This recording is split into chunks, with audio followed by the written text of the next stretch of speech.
Ayan, nagpapatula na mga katracking, oh. Lumapit. Manok-manok ba yan? Ayan. Ay, ayos yun. Ay ba, magito. At ka ngayon, sir, hindi pa nakabalik. Sama-sama yung ano, itlog at saka yung paa. Ayan, sabi naman, sir, na pag, saan ba nagagaling yung scanner? At pagdating daw ng scanner, tatawagan daw siya trooper. Saan ba nagagaling yung scanner? Oo. Ayun nga sabi, paano nila makukuha yung scanner? Pumunta sila ng Malbar, hindi lang buti. Dito yung Bungod yun, no? bukod yan. Kinuha na ni Mang Roque yung pangarga namin, eh. Hindi, si Juan. Ay, sino kumuha? 907. Ay, nanosabi. Bungod na, eh. Kalabas na nga yun doon, eh. Napipis, eh. Mga loads.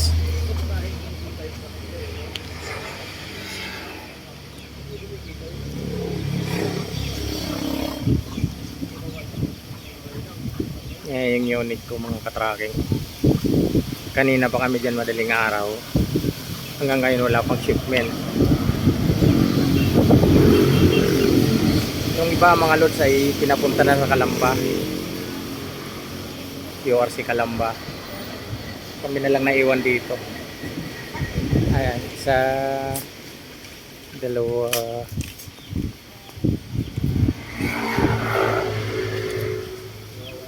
Tatlo.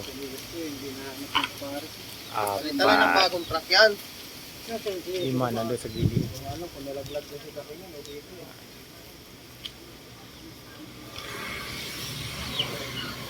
Dito sa, ano, sa Pariat.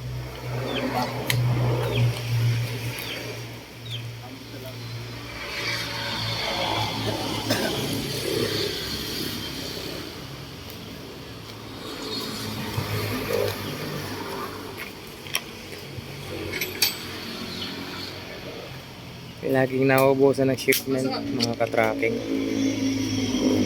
Yung dito sa ano, Kanlubang plant. Sino ang kausap mo, pare? Tinawagan ko siya Costa kanina. Sige, pabalik na nga kami dyan eh. Nagalit na ako. Sinabihan pa naman ako, hindi kung marunong kayo gumawa, dapat kayo nang gumawa. Sabi ko, tarantado pala kayo eh. Bago namin inano to, tinawagan kayo. May mekaniko kayo ah, may mekaniko tayo. Bakit yung salita nyo parang nakaka-insulto? Sabihin nyo lang kako, kung hindi nyo kaya gawin. Hindi diferensya, tapos eh, sasabihin ka ganyan, computer ba? Computer box, manual na yata yan eh. Wala, hindi namang buong computer box yan pare. Oh. Nagawa na yan dun sa ano eh, dun sa may Atimuran. Oh, sa Malikboy. Oo. Yung tagal na yan doon sa Malikboy eh. Hindi na yan buong computer box yan. Hindi. Tangahan doon ni Kasi. Manual na yan, manual na yan. Manual yan. Kasi Manual usok na. nung eh. Oo. Iba yung usok niya eh. Mga katracking, yung truck Ang namin. dami ng mga wire doon katracking. oh. Wala Hindi yan. ba naman yung gusto sa akin? Kung marunong kayo gumawa, kayo na lang gumawa. Sabi ko, tarantado ka pala eh. Manual na yan. Sabi nga naman nila.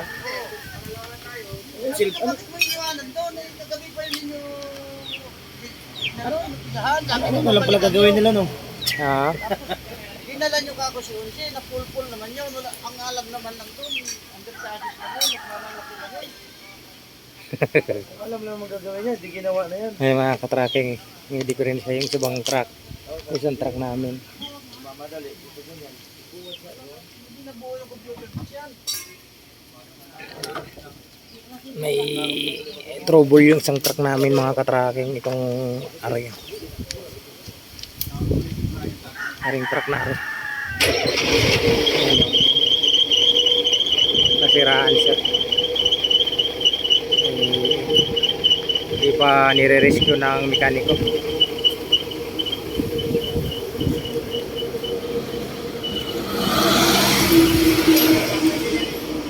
Medyo nagagalit na yung driver na to.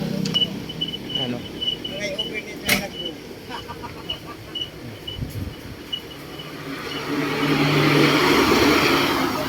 Lagi na lang rin nare-rescue.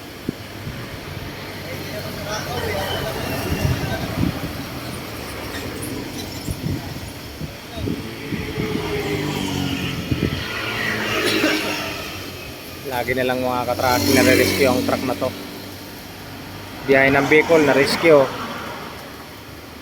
Gumaka na-rescue.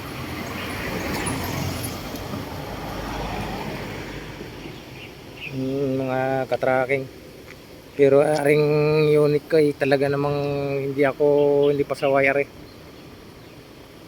kahit kailan. Mga 2 taon mahigit ko nang hawak pero hindi pa nagkakaproblema. Yung mga kasabayan nito ay pasaway.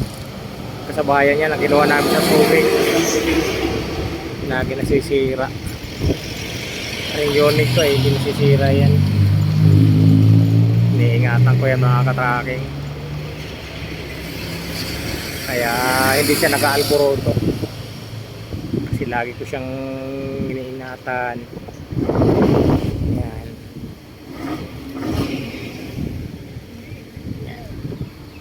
Kanina pa kayo madaling araw mga katracking. Ganito ang buhay namin mga katracking.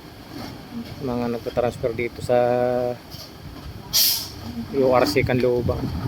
Talaga namang tukuran din talaga. Kasi naman mabilis naman mga katracking. Pero ngayon medyo maintain nila yung paglabas ng stock kasi maraming doon sa SMDC Maunong mga truck. Kaya ganito. Okay mga katracking, sana nagustuhan nyo yung video ko at sana mga katracking suportahan nyo ang aking YouTube channel RC Tracking Vlog.